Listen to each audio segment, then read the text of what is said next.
अस्सलाम वालेकुम। मेरा नाम अक्सर काजमी। मैं दिल्ली नॉर्थ ईस्ट दिल्ली के चौहान बांगर एरिया में रहती हूँ। हम आजकल हम जैसे कोरोना वायरस का माहौल चल रहा है पूरी दिल्ली पूरे इंडिया में। मेरे ताऊ जी, मेरे बड़े पापा, किसी भी उनमें कोई कोरोना का सिम्टम्स नहीं था, कोई कोरोना का सिम्टम नहीं था उनमें।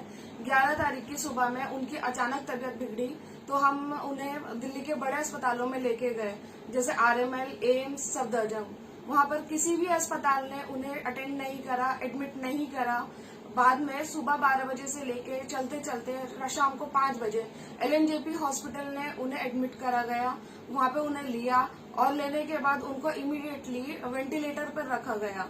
वेंटिलेटर पर रखने के बाद मेरे भाइयों को जो उन्हें लेकर गए हुए थे उन्हें बोल दिया गया कि आपको अब यहाँ से जाइए, आपको यहाँ पे कोई काम नहीं है और जो सिचुएशन चल रही है उसके चलते हम आपको यहाँ पे रुकने की परमिशन नहीं दे सकते। ये सुनकर मेरे भाई हमारे बड़े पापा को, अपने पापा को LNJP हॉस्पिटल में डॉक्टरों के हवाले करके घर वापस आ गए। घर वापस आते ही 8 से 8:30 बजे के बीच में हमें हॉस्पिटल से कॉल आया कि आपका पेशेंट की डेथ हो चुकी है, वो अब इस दुनिया में नहीं रहे। आप कल तक उनकी कोरोना की रिपोर्ट आ जाएगी, आप कल उनकी बॉडी को यहाँ से लेकर जा सकते हैं, मतलब 12 तारीख को।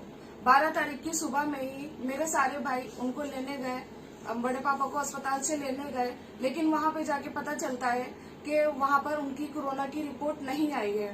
पूरा दिन रोजे में भूखे प्यासे वो अस्पताल के कभी मॉर्चरी से लेके कभी माइक्रोबायोलॉजी लैब के चक्कर काटते रहे पूरा दिन, लेकिन अंत उनका निराशा के साथ ही हुआ।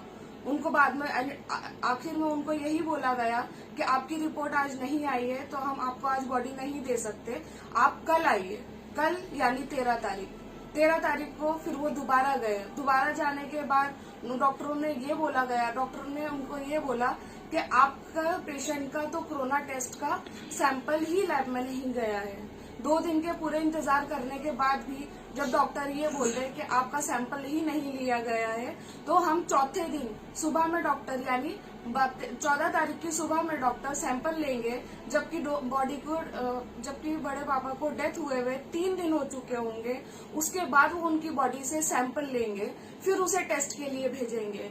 हमें तो ये नहीं समझ में आता ये कैसे पॉसिबल है कि एक अस्पताल में जहां केजरीवाल जी इतनी बड़ी बड़ी अपीलें कर रहे हैं कि दिल्ली की स्वास्थ्य व्यवस्था इतनी मजबूत है, कोरोना से लड़ने के लिए हमारे इंतजाम इतने अच्छे हैं, वहां पे ऐसे बड़े अस्पताल जो कि स्पेशली कोरोना के लिए बने हैं, ऐसी लापरवाही कैसे कर सकते हैं।